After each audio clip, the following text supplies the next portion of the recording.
Assalamualaikum warahmatullahi wabarakatuh. Perkenalkan, nama saya Sani Naila Putri, NIM 2413300001493, Prodi PGSD Unisnu Jepara. Di sini saya akan mempresentasikan fotosintesis tumbuhan guna untuk memenuhi tugas UTS pada matkul sumber dan media pembelajaran inovatif di SD. Nah, apa sih fotosintesis itu? Fotosintesis merupakan kebalikan dari pernafasan. Proses pernafasan bertujuan untuk memecah gula menjadi karbon dioksida, air, dan energi.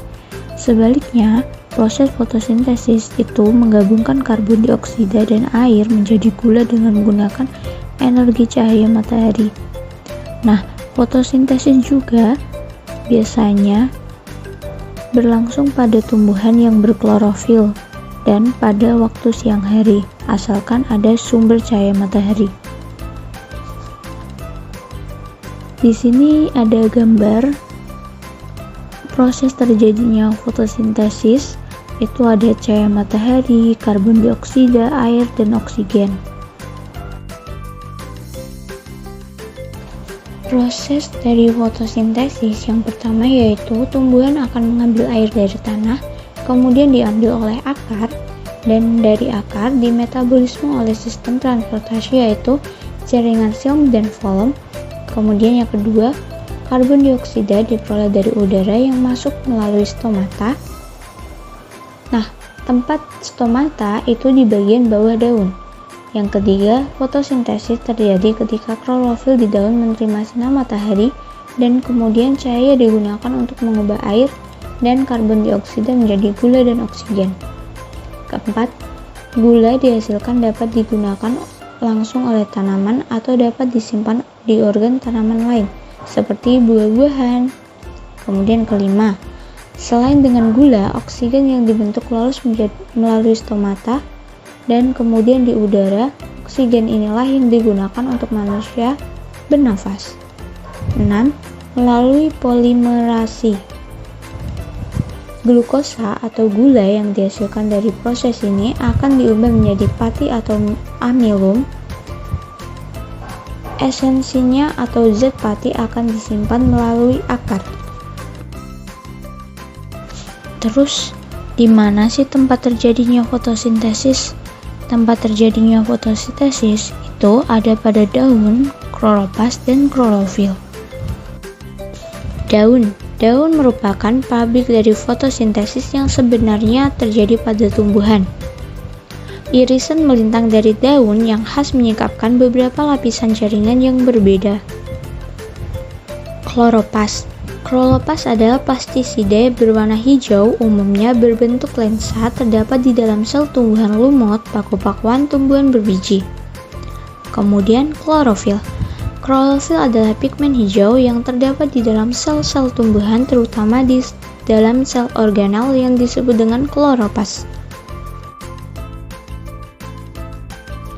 Cahaya matahari memainkan peran penting dalam proses fotosintesis karena memberikan sumber energi yang dibutuhkan oleh tumbuhan, sehingga pemahaman tentang peran cahaya matahari dalam proses fotosintesis sangat penting. Kurangnya energi cahaya matahari dapat mengganggu proses terjadinya fotosintesis. Karena pertumbuhan tanaman, meskipun tumbuhan cahaya matahari bervariasi dan tergantung pada jenis tanaman, jika tidak terkena cahaya matahari, maka tidak dapat menghasilkan klorofil.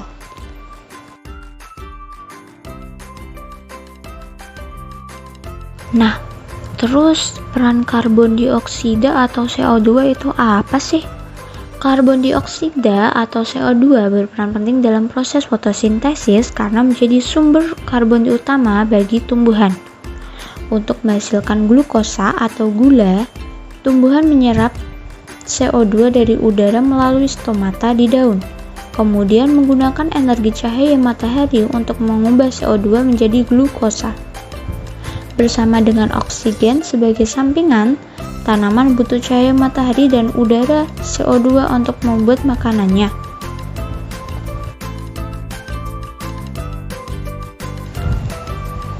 Peran air adalah jika tanaman memiliki air, mereka menggunakan bersama dengan cahaya matahari dan karbon dioksida untuk membuat makanan yang disebut dengan glukosa, serta melepaskan oksigen ke udara. Tanpa air, tanaman tidak bisa melakukan fotosintesis dengan baik, dan mereka juga tidak bisa tetap segar dan sehat. Jadi, air adalah bahan penting dalam membantu proses terjadinya fotosintesis dan membantu tanaman untuk membuat makanan dan tetap hidup. Oksigen berperan sebagai produk sampingan utama dalam fotosintesis, bukan sebagai bahan baku. Oksigen yang dihasilkan selama fotosintesis adalah produk sampingan. Ini berarti bahwa oksigen bukanlah tujuan utama dari proses ini, tetapi tetap sangat penting. Setelah tanaman membuat makanan, mereka melepaskan oksigen ke udara. Oksigen yang dilepaskan oleh tanaman sangat penting bagi kita dan makhluk hidup lainnya. Kita membutuhkan oksigen untuk bernafas, begitu juga dengan yang lainnya.